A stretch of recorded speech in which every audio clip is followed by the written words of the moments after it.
Welcome to Magnificat TV News, dedicated to offering the news of the Church. Today is Wednesday, June 22nd, 2022. Resumen 1. 1, 2, 3.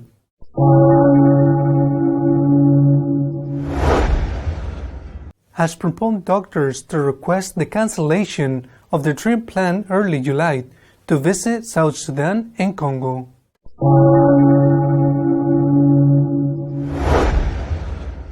The Pope has withdrawn from the bishops the possibility of approving public associations of the faithful without prior permission from the Vatican.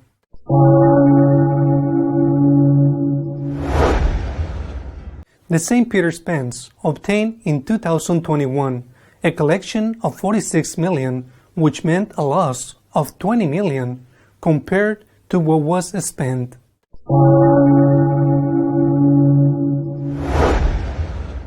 Cardinal Schomburg has denounced the Protestant drift in which the German Synod finds himself, which seeks to break with the teachings of the Church.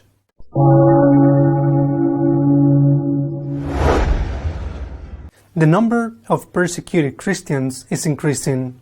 In addition, many of them forced to leave their homes and means of subsistence.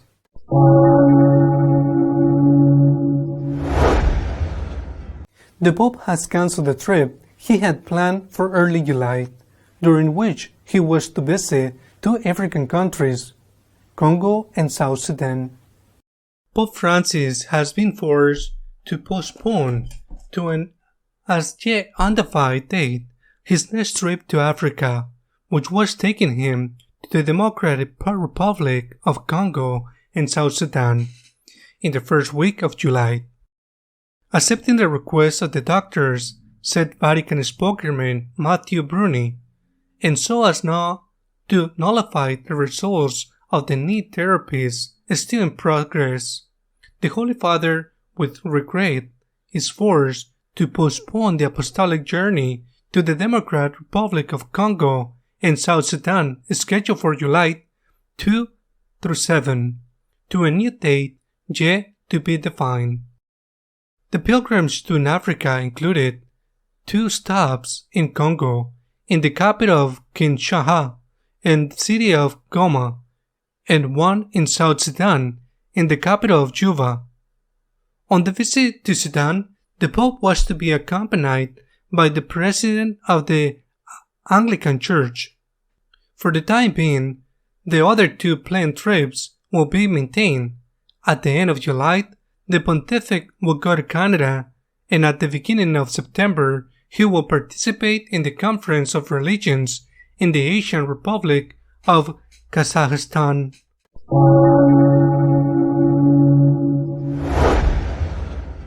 Bishops will no longer be able to approve associations of faithful if they have not previously obtained the Vatican's permission to do so. Pope Francis had ruled that the diocesan bishops, before erecting a public association of the faithful with a view to becoming an institute of consecrated life or society of apostolic life of diocesan right, must obtain the written authorization of the Vatican. The authority of the bishop over his own diocese is thus limited.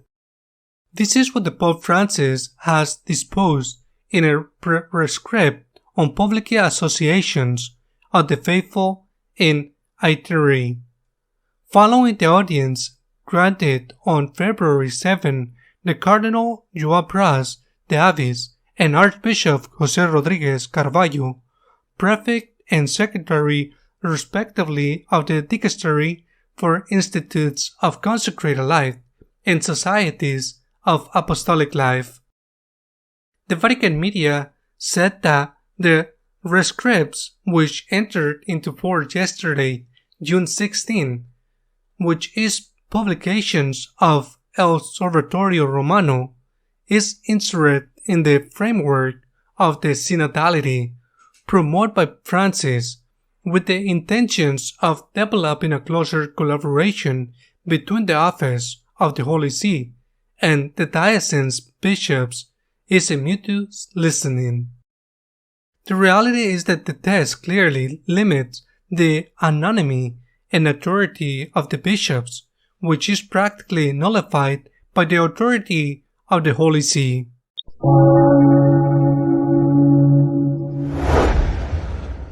The St. Peter's pence, which is the money that is collected to help the Pope, has had a deficit of 20 million in 2021 with respect to the expenses that were made. The St. Peter's pence collects donations for the Pope's activities. Last year, 46.9 million euros were collected, while such activities involved an expenditure of 65.3 million. The collections is lower than before the pandemic and much lower than in the first year of the pontificate. As a comparison, in 2020, the collaboration had slightly exceed 44 million, 44.1, but already from 2015 to 2020, the pence had experienced a decrease of 20%, further penalized by further 18% in 2020 due to the pandemic. Graphically, the largest contributors to the 2021 pence were the United States, 29.3%, followed by Italy, 11.3%, Germany, 5.2%, Korea, 3.2%, and French, 2.7%. The areas to which the overall disburses funds refers, on the one hand, to the service provided by the Roman Curia, and on the other hand, to the numerous charitable works that direct help those most in need.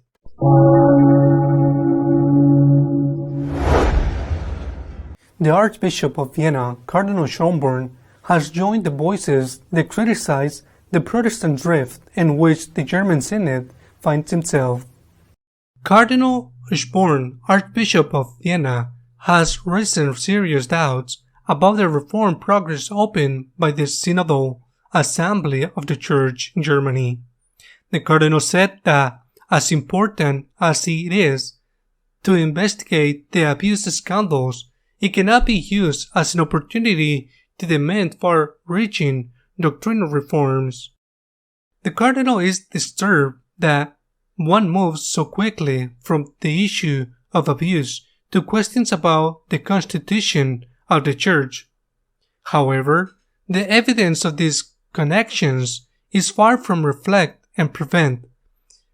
It is rarely a direct connection that abuse has occurred in the Church because there is no separation from powers in the sense of democratic states. I doubt it.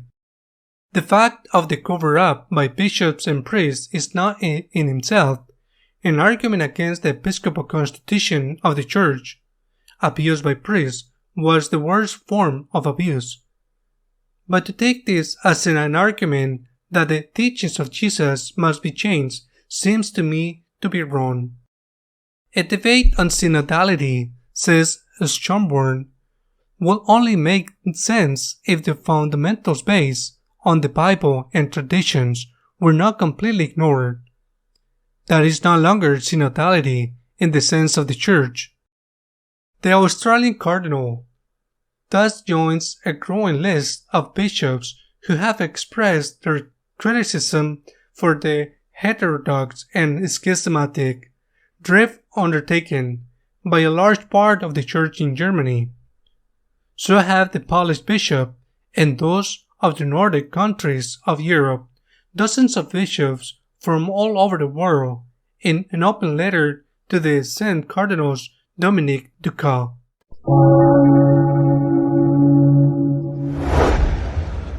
Harassment of Christians, especially by Muslims, is on the rise.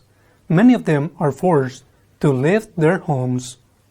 According to the Open Doors, in 58 of the 76 countries where they are most persecuted, Christians have been forced to leave their homes. This is revealed in the new report of the NGO working for the defense of religious freedom. It is now a consequence, but part of the state strategy of persecution. Among the internally displaced, that is, those who have been forced to leave their homes but remain within the borders of their own country, almost half, 46%, come from 5 countries that are also included in the list of those where Christians suffer the greatest persecution: Syria, Afghanistan, Democratic Republic of Congo, Colombia, and Yemen. Emblematic in the Middle East is the case of Iraq, where according to the Open Doors, only 166 million Christians remain, when 20 years ago there were 1 million. And even after the military defeat of ISIS in 2017, the return of the displaced, it is still observed by the lack of security and the lack of support from the authorities in the recovery of lost properties.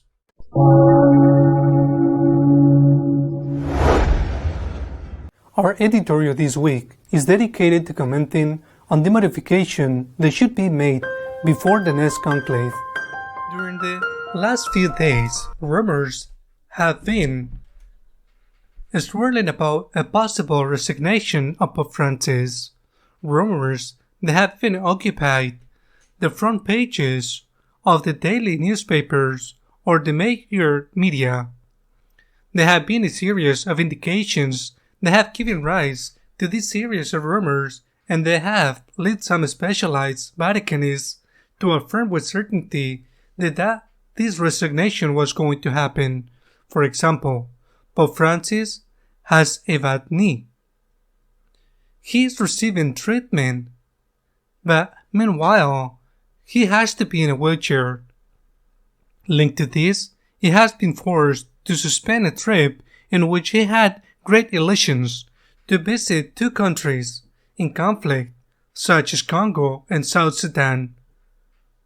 Not only that, Pope Francis has appointed cardinals, but he has appointed them with 3 months in advance, which does usually not happen because cardinals are appointed within a month. That is, to date, they are appointed, and after a month they are given a cardinal reed, which is the moment in which they start to be cardinals.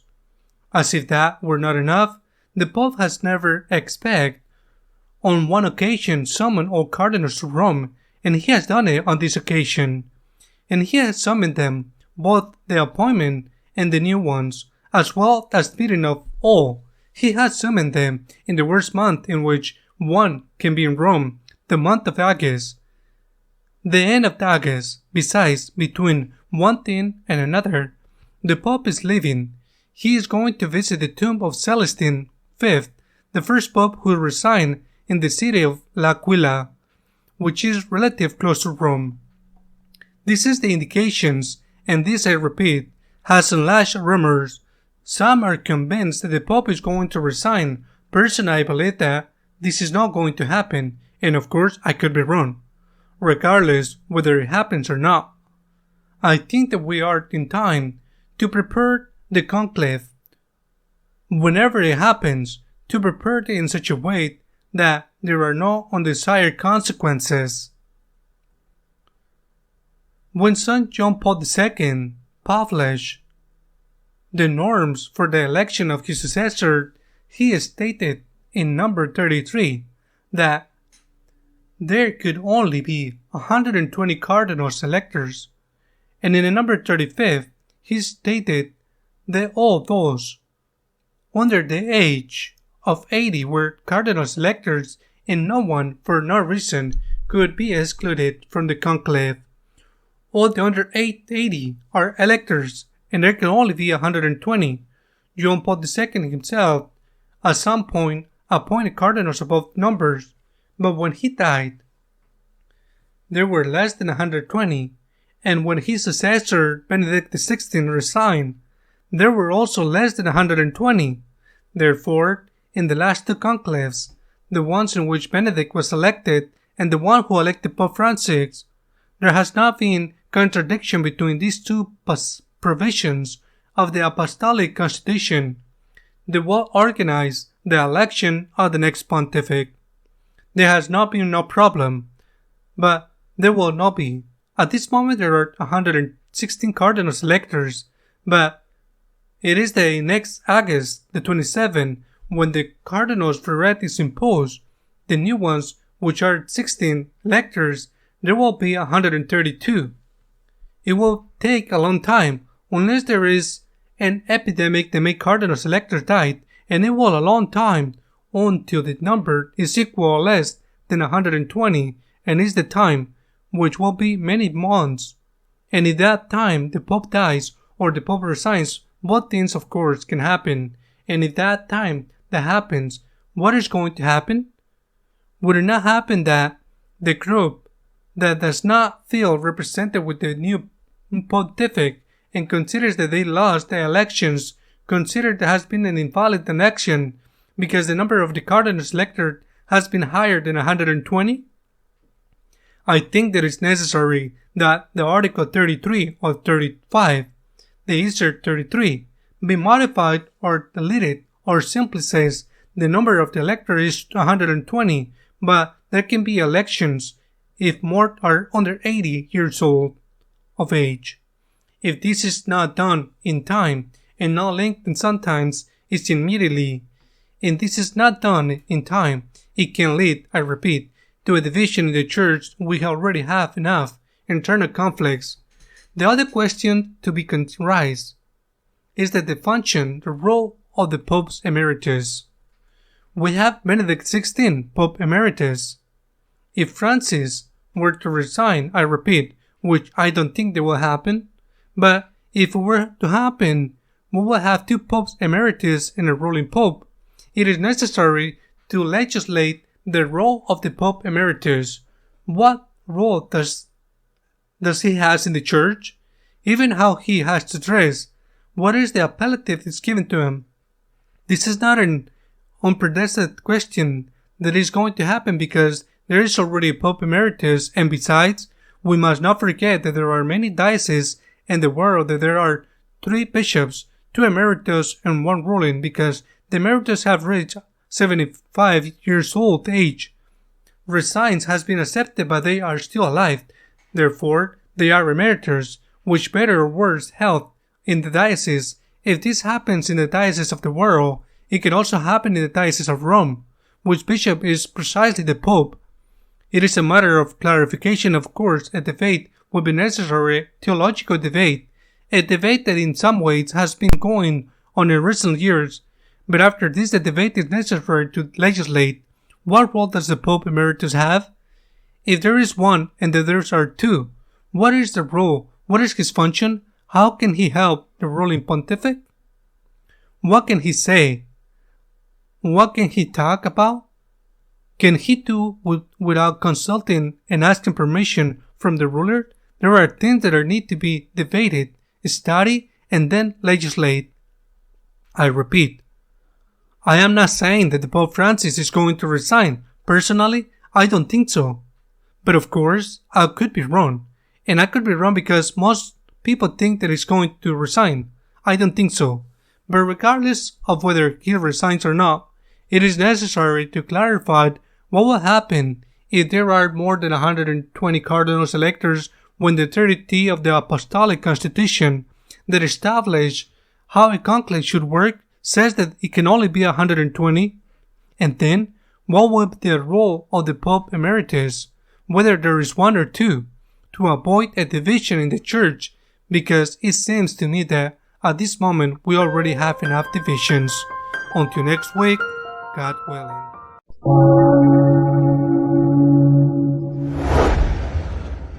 If you wish to be up to date about what is happening in the Church, you can follow us on our news page, www.magnificat.tv. See you next week, God willing.